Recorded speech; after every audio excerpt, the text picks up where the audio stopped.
muito boa tarde. Seja bem-vindo a mais uma transmissão aqui do Tempo e Dinheiro. Nós vamos começar a semana, a última semana do mês de novembro, fazendo um balanço do que aconteceu até agora, projeções do que vem pela frente, principalmente nesse mês de dezembro, em relação ao milho aqui no Brasil. Os efeitos climáticos que se abateram em boa parte do país, extremos causados pelo El Niño, chuva em excesso no sul, falta dela em outras regiões do centro-oeste, ao que tudo indica, começa a entrar no eixo agora, começa a se encaixar, as chuvas chegam com regularidade, ainda que pontuais em algumas partes do país, no centro-oeste principalmente, mas deram uma trégua ao produtor no sul do país. De qualquer forma, mais preocupado no sul agora com o replantio da safra de soja por lá. Em algumas regiões o milho também foi prejudicado pelo granizo, ventania e, lógico, toda essa umidade que causa problemas, né? Doenças, né? Que vem se abatendo sobre o milho principalmente e, lógico, a ferrugem asiática. Isso é um tema à parte a respeito da soja que vem por aí. Nós vamos agora até Campinas, que nós vamos conversar com o Roberto Carlos Rafael, que é da Germinar, já está conosco. Roberto, antes de mais nada, é um prazer falar contigo mais uma vez. Muito obrigado pela disponibilidade. Está chovendo aí em Campinas ou não? Ô Sérgio, boa tarde. Prazer estar falando contigo e todos os assinantes do Tempo e Dinheiro. Olha como está nublado e está chovendo, tá? Tá pingando, estamos tendo uma chuvinha bem mansa, ainda bem, as chuvas são muito bem-vindas porque nós precisamos ter produção, precisamos ter produtividade boa, que é o mais importante aí para o produtor também. Lógico que às vezes o excesso de produção também acaba sendo impactado no preço negativamente, mas nós somos de produtividade este ano, e porque até nós estamos vendo que Chicago tem operado aí para preços mais baixos, né? Então os preços não são muito convidativos no milho, principalmente em Chicago, hoje operando aí com 4,56, 7 pontos de baixa, né, Sérgio? Então, felizmente, chuva chegando. Atrasado, Vamos mas aproveitar, chegando. já que você... Desculpa, Roberto, já que você falou sobre cotações, vou pedir para o Gleidson aqui colocar as cotações aqui na B3 e depois dar uma piscadinha também na Bolsa de Chicago, só para atualizar as negociações com o milho. Vamos acompanhar, esse é o milho lá na B3, base em Campinas, o janeiro a R$ 65,81, 1,45 de queda, o março a R$ 69,87, 1,20 de queda, R$ 70,80 o maio, julho a R$ 68,85, queda para o milho na B3. Gleidson, só dá uma olhadinha na Bolsa de Chicago, está aí também, como o Roberto Carlos comentou conosco, né? Todas as posições em queda de 700 em média, dezembro 4,56,25, março 4,75,50, maio 4,87 mais 25 e julho 4,96,50. Bom, o milho está em queda na Bolsa de Chicago, na B3, e agora essa safra que vem por aí está em desenvolvimento, ela vai ser prejudicada, está sendo prejudicada pelo clima também, pelos extremos do El Niño. Roberto, como é que vocês estão avaliando essa safra que vem vindo por aí? Então, Braga, na verdade, eu vou só citar um pouquinho o que está acontecendo hoje, né? A gente está vendo aí uma queda de preço tanto na CBOT, fazendo para mínimas aí de um bom período, né? Já estamos chegando em quase 4,50, como nós falamos. B3 caindo 1,6, uma faixa de 1,5 nas duas primeiras telas, né? O dólar subindo um pouquinho agora, mas o que a gente vê no físico hoje são preços em alta, tá? Na verdade, a B3, eu acho que, na minha análise, ela subiu muito alguns dias atrás, né? Ela se descolou do mercado físico, houve um certo exagero e a B3 ela começou a recuar já faz uns 3 dias em função disso. Nós chegamos a ficar quase R$ 8 acima do indicador Exalc-CPEA, que é o indicador que, na verdade, rege aí os fechamentos do contrato de milho. E agora ela está se ajustando, tá? Então, nesse momento, com essa queda aí, ela vai para 65,68. O nosso indicador hoje da Germinar, ele está superando um pouco a 63. Então, estamos chegando próximo do mercado futuro e mercado físico. Então, esse é um cenário de hoje, tá? Com relação a desenvolvimento de nossas lavouras, com certeza, a gente teve um atraso aí das chuvas, isso prejudicou, devemos ter uma produção um pouco menor da soja, apesar que os reportes ainda de consultorias do mercado, pelo menos essas grandes, muitas conhecidas aí, eles ainda indicam alguma coisa ao redor de 155 a 160 milhões de toneladas, ainda é uma grande safra de soja, tá certo?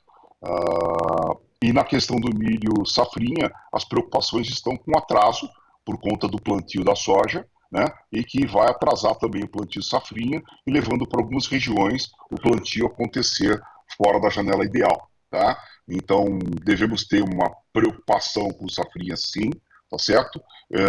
Devemos ter, talvez, uma tecnologia, o produtor não investindo tanto em tecnologia, mas acredito que o produtor não tem muita alternativa e tem que plantar, então devemos ter um plantio mesmo fora da janela, mas talvez também a gente não consiga enxergar ganhos de área, sim, talvez até algumas reduções, que é o que está previsto até mesmo pela Conab, redução de produtividade, redução de área, né, trazendo os números de produção total do nosso país, expectativa do ano que vem, para volumes mais baixos. Bom, e diante dessa situação, é lógico, alguns produtores, não são todos, mas poucos ainda, falam, vão produzir menos, vão diminuir, vão tirar o pé do acelerador. A solução não passa por aí também, né, Roberto? Será que reduzir a área ou diminuir o plantio, isso ajuda a conter pelo menos essa questão, em relação aos preços? Isso é uma lógica, é uma conta que realmente deve ser feita pelo produtor ou isso já está ultrapassado, né? Porque tem que plantar o milho, vai lá, aproveitar, depois para virar uma forrageira, enfim, preparar o solo para novamente a outra safra de soja, né? Tirar o pé do freio, reduzir o plantio, diminuir a área, é uma alternativa viável? Você acha que isso Eu convém acho ou que, não? eu acho que não, Sérgio, porque é o seguinte, na verdade, por mais que haja uma redução de produção, que a gente está falando aí, há números de que a safra desse ano, safrinha, vou falar das duas safras, tá? Das três safras, né? Porque a safra do Cialba hoje, que é Sergipe, Alagoas e Bahia, é considerada uma terceira safra. A gente tem números aí entre 132 milhões até 140 milhões de toneladas de produção. Tá? Algumas trades trabalham com esses números até mais altos mesmo, né? Porque ainda tem muito milho nos armazéns, né? Mas a gente não está tendo disponível comercial nesse momento. Né? Mesmo que a gente venha para uma produção total, que é o esperado pela Conab, no último número que ela passou de 119 milhões de toneladas, né? O que vai acontecer é que, na verdade, nós vamos exportar um volume menor do que deste ano. Este ano aqui eu vinha trabalhando com uma expectativa de algo ao redor de 60 milhões de toneladas de exportação. Porém, nós estamos presenciando nesses últimos dias uma retração do mercado, um disponível comercial baixo, a exportação não está conseguindo fazer volumes porque o produtor não está vendendo. Né? Ele está vendendo no conta-gotas e com isso os preços vêm subindo por conta disso. Então, a exportação está totalmente de lado, o mercado interno está pagando melhor. Tá?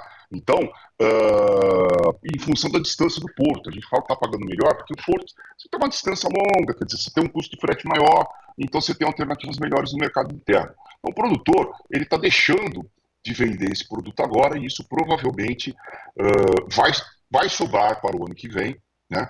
E aí vamos ver essas questões de espaço, né? Apesar que nós temos tido muito boas alternativas com os filos bolsa, alguns investimentos no setor também aumentando nossa capacidade de armazenamento. Né?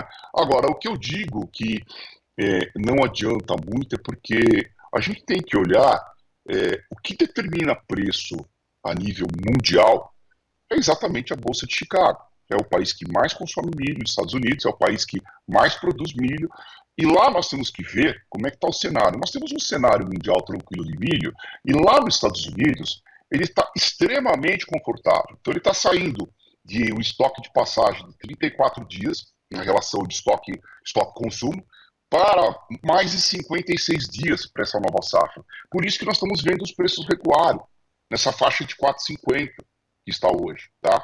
E ainda pode recuar um pouco mais. O dólar, nós precisamos ver o que vai acontecer, né? Realmente, a mim me preocupa muito o cenário econômico e fiscal e tributário para o ano que vem. Isso pode impactar na nossa taxa do dólar, mas também nós temos aí os Estados Unidos, que já está parando com as suas altas das taxas de juros, e pode ser que a partir do segundo semestre, ou um pouquinho antes do segundo semestre, comece a reduzir as taxas de juros. Ao reduzir a taxa de juros, o dólar vai perder força lá fora e aqui também. Então nós vamos ter que fazer um balanceamento, como vai estar a nossa economia, todo o cenário fiscal, né, para ver o que vai acontecendo. Realmente, o que a gente espera para o ano que vem é um ano pior do que 2023. Então, O que a gente tem aí é uma combinação de preço lá fora, Chicago, mais câmbio. A questão de prêmios aqui, por mais que a gente tenha uma qualidade de milho, tudo, ele vai estar também sendo definido por uma questão de oferta a nível mundial, né? Então, a questão de preço vai depender muito lá de fora. Agora, a agricultura é um negócio dinâmico, né, Sérgio Braga? Na verdade, a gente tem aí um mercado que a cada dia vai mudando. Então, de repente, a gente pode ter um problema, continuemos a ter problemas ainda na nossa safra de verão e depois safrinha. Isso vai diminuir os volumes e certamente podemos ter algum preço melhor também, dependendo lá de fora, certo? Agora, se a gente tiver uma produção boa, isso aí vai ter um impacto nos preços e pressiona os preços. Agora, o que o produtor precisa ver é que também o custo de produção dele está mais baixo. Se ele tem produtividade, ele joga o custo médio por saca lá para baixo, né? E então o milho, em alguns momentos, até por ser uma necessidade da rotação de cultura, e o milho, ele na verdade faz com que a soja produza melhor também, né, nessa rotação de cultura, é essa conta que o produtor faz. Então, eu acho que não é, respondendo sua pergunta, dando ainda um cenário que nós estamos vendo aí para frente, é, não acredito que vai ser esse o caminho. Não acredito que o produtor vá reduzir significativamente sua área. Podemos ter uma pequena redução, mas eu acho que o produtor tem que jogar semente na terra e a soja hoje tem ainda um preço bom, né? O produtor ganha bem, o milho, se ele tiver produtividade, ainda tem ganho, mas a minha opinião é essa, Sérgio. Não, perfeito. É essa questão, né? Se o custo está menor, ele vai fazer as contas e vai ter uma safra também com preços menos pesados, por dizer assim, né? Uma safra que não pode largar, deixar e simplesmente ignorar, né? Colocar tudo, ajustar, né? Com tudo, toda essa situação. Agora, quando você falava sobre exportações, né, sobre o volume exportado, o mercado interno está pagando mais, remunerando mais, mas e a comercialização, como é que está? Ela está, pelo menos, evoluindo, está movimentando o mercado, ou só tem as referências, né, a trava de preços aí, ou a trava não digo, mas os preços de referência, o mercado está movimentado, está se movimentando no mercado interno, apesar dos preços melhores ou não? Sim, na verdade nós temos alguns produtores que também precisam fazer caixa, mas é como eu disse, na verdade o disponível comercial está baixo, o produtor está retraído, principalmente os produtores do Nordeste, porque o Nordeste já esperava problemas com o El Niño, que traria preocupações para a agricultura, e a intensidade dele está mostrando que talvez é pior do que talvez a gente pensássemos, e aí então o produtor está com um atraso muito grande no plantio e eles travaram a comercialização. Tanto que é aquilo que eu estava falando, na verdade, a gente já está vendo milho que há algum tempo não subia para o Nordeste, milho de Tocantins, Goiás. Eu acredito que já desde o final da semana passada para o início dessa semana, já está fazendo com que os preços, esse mercado comece a atender alguma coisa do Nordeste.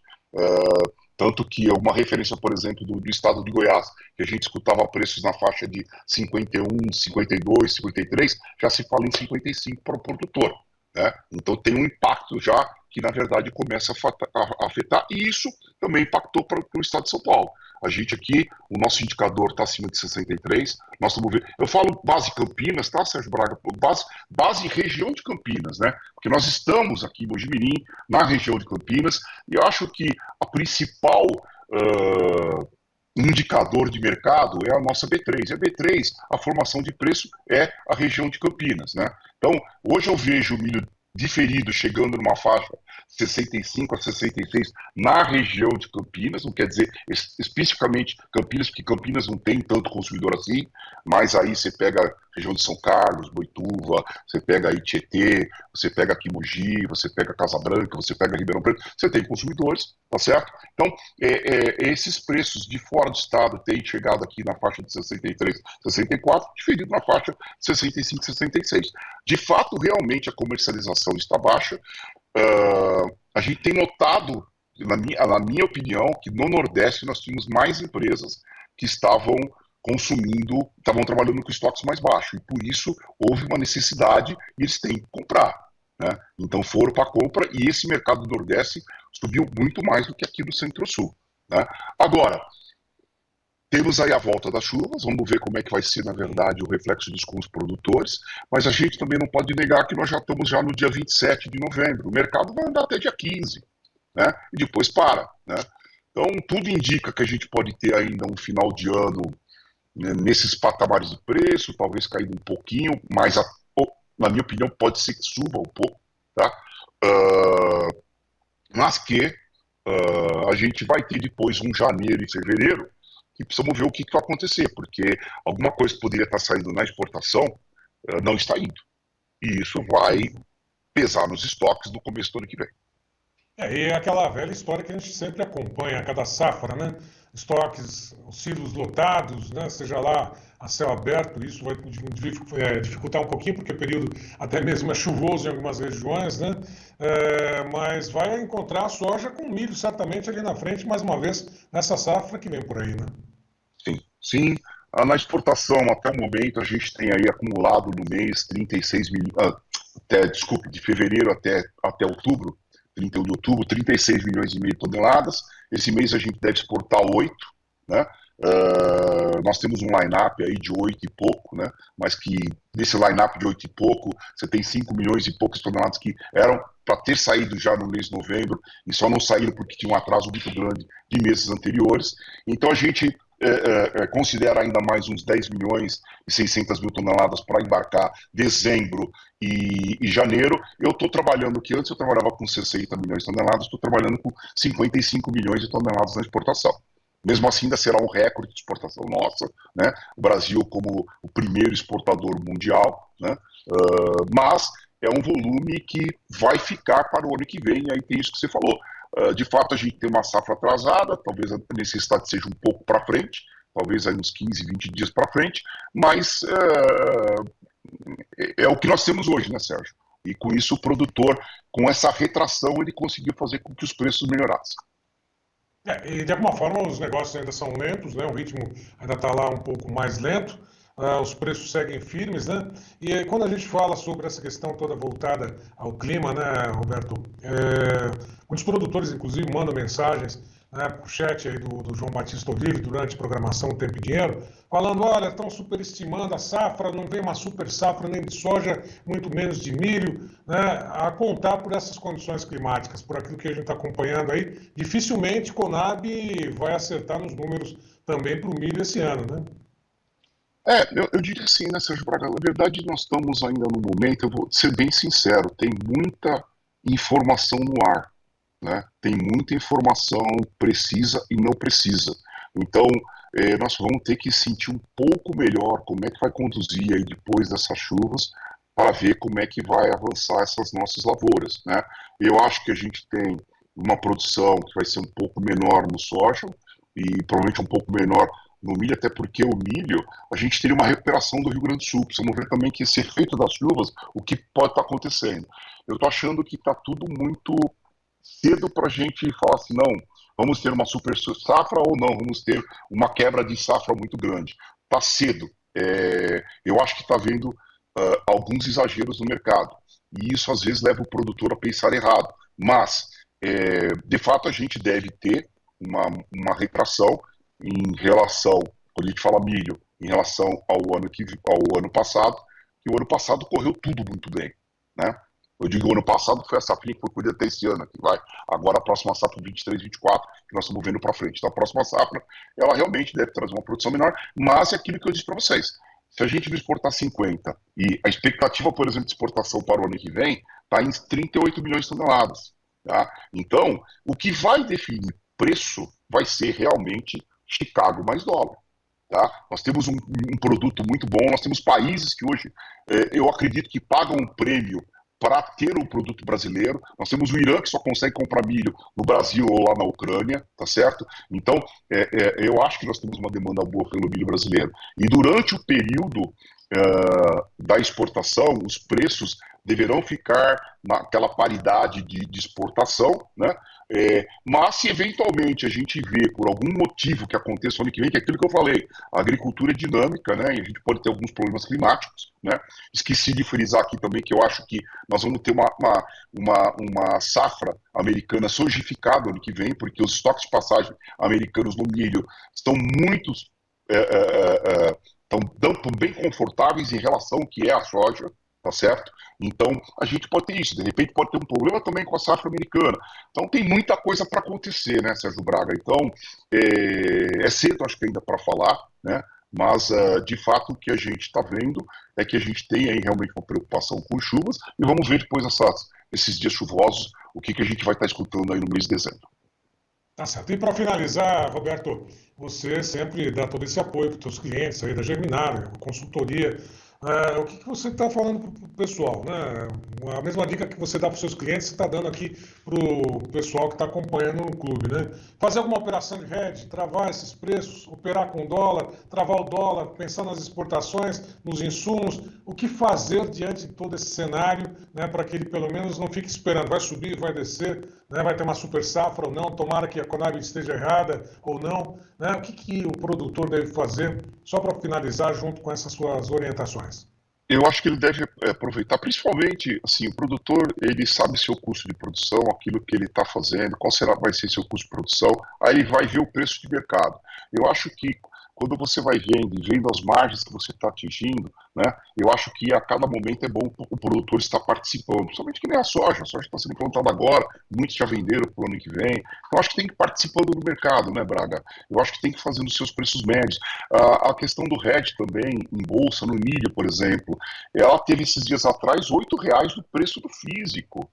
Então, assim, aparentemente era um bom momento. Você imagina, nós tínhamos milho na B3 na faixa de 73 para maio, para março. Então, era um preço bom que quem aproveitou, e agora já está, na verdade, nós já estamos com quase R$ 3 mais baixo no momento, né? Ainda pode até aproveitar, mas teve preços melhores. Então, tem que fazer isso, tem que fazer seus hedges, tem que fazer suas travas, seja lá de Chicago. O câmbio, para mim, eu acho que, é o que eu tenho dito, que eu acho que ele é daí para um pouco para cima. E aí, ver o que vai acontecer o ano que vem, né? Porque se nós tivermos um déficit como está sendo esperado, se não tiver aumento da carga tributária, o negócio pode pegar e aí o dólar pode subir. Mas o dólar é sempre um negócio difícil para você, na verdade, tá estimando o que pode acontecer. Então, acho que tem que se fazer. Você viu uma margem positiva, vai travando. Não é um ano, talvez, para especulação, na minha opinião. Tá? Apesar de todo esse cenário que está, mas se tiver preços melhores, eu acho que o produtor tem que aproveitar. Roberto Carlos Rafael, direto de Mojimirim, interior de São Paulo, da Germinar, falando com o nosso público, com os produtores desse Brasil afora.